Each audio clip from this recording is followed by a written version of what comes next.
Students, अब हम बात करेंगे कि हमारे पास जो मैग्नेटिक फील्ड है उसकी नेचर क्या होगी। पहले तो हम देखेंगे कि direction of flow of field outside the solenoid क्या है और इनसाइड क्या है, और फिर देखेंगे कि जो नेचर ऑफ मैग्नेटिक फील्ड है वो यूनिफॉर्म कहाँ है और नॉन यूनिफॉर्म कहाँ है। तो सबसे पहले केस में, क्योंकि हमने डायग्राम जो लास्ट हमने बात की थी कि नॉर्थ एंड साउथ पोल को आपने डिटेक्ट करना है, हमने वही डायग्राम्स को यूज किया, हमने उनमें चेंज नहीं किया। तो सबसे पहले तो आपको मैग्नेटिक फील्ड थोड़ी सी ड्रॉ करके दिखा देते हैं कि किसी सॉलिनॉइड के लिए अगर करंट की डायरेक्शन ये जा रही है तो मैग्नेटिक फील्ड कैसी होगी। तो कुछ आपको लूप्स दिखाते हैं।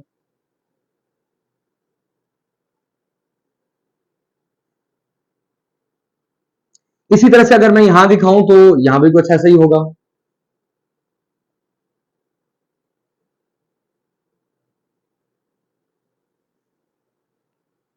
ये हमारे पास आ चुकी है मैग्नेटिक फील्ड, क्योंकि मैग्नेटिक फील्ड जो है वो रिंग्स की फॉर्म में बननी है और हमारे पास कर्व फॉर्म में यहाँ अपीयर होनी है। बट यहाँ पर क्योंकि शेप डिफरेंट है, हमारे पास स्ट्रेट कंडक्टर नहीं है, तो मैग्नेटिक फील्ड के जो रिंग्स बन रहे हैं एग्जैक्टली वो सर्कुलर नहीं है।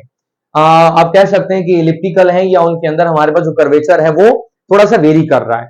सो अगर हम स्टूडेंट देखें कि नॉर्थ टू साउथ हमने ये दो पोल्स को आइडेंटिफाई कर लिए, तो अगर एरोज हम लगाएं, क्योंकि मैग्नेटिक फील्ड हमेशा ओरिजिनेट करती है नॉर्थ से साउथ की तरफ, तो ये अगर मैं एरो लगाऊं नॉर्थ, ये नॉर्थ, क्योंकि ये नॉर्थ से हम कहां जा रहे हैं, टुवर्ड साउथ, हम चले नॉर्थ से और कहां आ गए, साउथ की तरफ। इसी तरह से यहां हम एरो लगाते हैं, नॉर्थ से चले और हम कहां आ गए, साउथ की तरफ।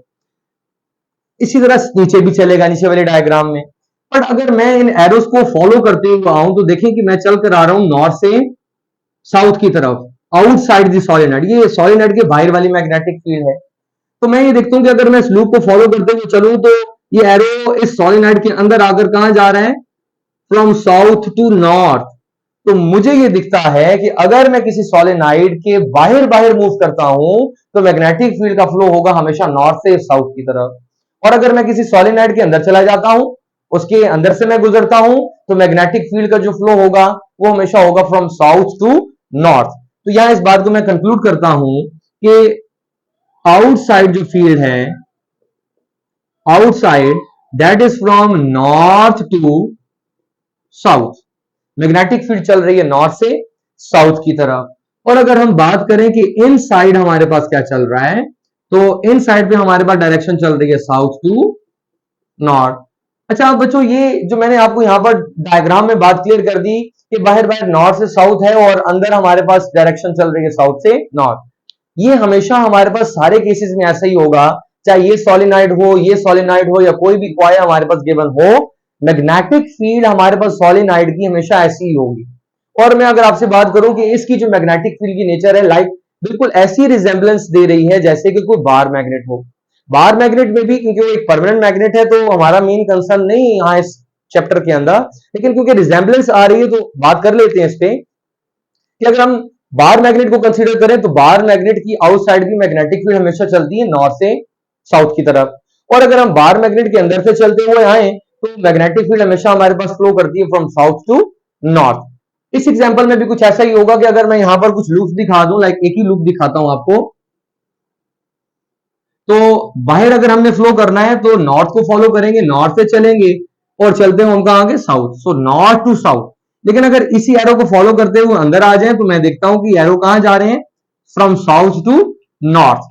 तो ये हमारे पास बड़ी ऑथेंटिक बात है जो आपसे एमसीक्यूज में पूछेगा कि मैग्नेटिक फील्ड की डायरेक्शन क्या है, इनसाइड या आउटसाइड। अब बच्चों ने एक ही बात याद रखी है कि मैग्नेटिक फील्ड हमेशा फ्लो करती है नॉर्थ से साउथ, बट यहां पर एक थोड़ी सी यूनिकनेस आ गई सॉलिनॉइड और बार मैग्नेट के केस में कि बाहर तो नॉर्थ टू साउथ चलेगी, बट जो थोड़ी सी डिफरेंट बात आ जाती है वो ये कि इन साइड हमारे पास मैग्नेटिक फील्ड फ्लो करती है साउथ टू नॉर्थ।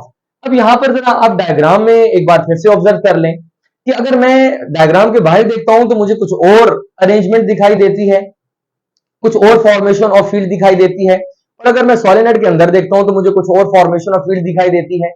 बाहर अगर हम बात करें तो हमारे पास जो मैग्नेटिक फील्ड है, इनके दरमियान अगर हम डिस्टेंस देखें, यहां एक डिस्टेंस है, एक ये डिस्टेंस है, एक ये डिस्टेंस है, एक ये डिस्टेंस है, फिर अगर मैं आगे चलता जाऊं तो ये डिस्टेंस लगातार क्या कर रहा है, वेरी कर रहा है। तो मेरी ऑब्जर्वेशन में एक बात और भी आ रही है कि बाहर बाहर जो मैग्नेटिक फील्ड है, यानी यहां पर हम इस पे अब बात करते हैं जो आउटसाइड होगी, मैग्नेटिक फील्ड, क्योंकि इन फील्ड्स के दरमियान का जो डिस्टेंस है बच्चों वो वेरी कर रहा है, कभी डिस्टेंस कम है, कभी ज्यादा है, कभी बढ़ते बढ़ते मैक्सिमम, फिर मैक्सिमम से कम होते होते मिनिमम। तो यहाँ डिस्टेंस क्योंकि वेरी कर रहे हैं, तो वेरी करने का मतलब ये कि जो फील्ड्स हैं ये यूनिफॉर्म नहीं है, इनकी कर्वेचर एक जैसे नहीं है। तो मैं यहां लिखूंगा आउटसाइड जो फील्ड होती है ये हमेशा नॉन यूनिफॉर्म। फील्ड कैसी आ गई? नॉन यूनिफॉर्म, क्योंकि यहां पर फील्ड्स का आपस का डिस्टेंस एक जैसा नहीं है। तो इनसाइड क्या होगी उसको भी जरा देख लेते हैं। अगर हम इनसाइड बात करते हैं तो मुझे दिखाई देता है कि अगर मैं यहां पर बहुत सारी फील्ड्स दिखा दूं तो इनके दरमियान का डिस्टेंस लगातार ये सेम चल रहा है। यहां अगर मैं फ्लो करूं, अच्छा यहां अगर देखूं इनका डिस्टेंस आपस में सेम है, इसी तरह से इसको देखूं यहां से स्टार्ट से इनका डिस्टेंस ये, सो लगातार आपस का जो डिस्टेंस चल रहा है in between the field lines तो ये सेम चल रहा है। तो जब ये डिस्टेंस सेम हो तो सेम होने का मतलब होता है दैट फील्ड इज यूनिफॉर्म। तो यहां मैं इसके लिए कंक्लूड कर रहा हूं जो फील्ड इनसाइड द सॉलिनॉइड है या जो बार मैग्नेट है वो हमेशा यूनिफॉर्म होगी। यूनिफॉर्म का मतलब होता है सेम रहना, चेंज ना आना। तो क्योंकि यहां पर डिस्टेंस का भी चेंज नहीं आ रहा, हमने देखा कि कर्वेचर तो अंदर है ही नहीं, बिल्कुल स्ट्रेट पाथ है, बट डिस्टेंस चेंज नहीं हो रहा तो यूनिफॉर्म। लेकिन अगर बाहर बाहर चलते हैं तो कर्वेचर का चेंज आ रहा है, तो कर्वेचर के चेंज और डिस्टेंस के चेंज की वजह से जो फील्ड है वो नॉन यूनिफॉर्म होगी। तो उम्मीद है स्टूडेंट कि जब आपसे इस तरह के 4 सवाल आएंगे तो आप इजीली उनका आंसर कर सकेंगे कि बताएं कि इनसाइड फील्ड की डायरेक्शन क्या है, आउटसाइड फील्ड की डायरेक्शन क्या है। तीसरा सवाल आएगा कि बताएं यूनिफॉर्म मैग्नेटिक फील्ड कहां होती है। फिर आपसे पूछेगा कि यूनिफॉर्म मैग्नेटिक फील्ड कहां होती है। तो इन 4 सवालों के जवाब उम्मीद करता हूं कि आप इजीली अब फाइंड कर सकेंगे, आप आंसर कर सकेंगे। तो इसके बाद हम अब स्टार्ट करेंगे अपने नेक्स्ट टॉपिक को, that is related to the magnetic force. तो फील्ड्स और उनके रूल से रिलेटेड जो बात थी यहाँ पर क्लियर हो गई। अगर किसी बच्चे का कोई क्वेश्चन हो तो कमेंट बॉक्स में आप लाजमी क्वेश्चन करें, बताएं। इंशाल्लाह आपको वहां पर उनकी सवालात के सॉल्यूशंस भी मिल जाएंगे।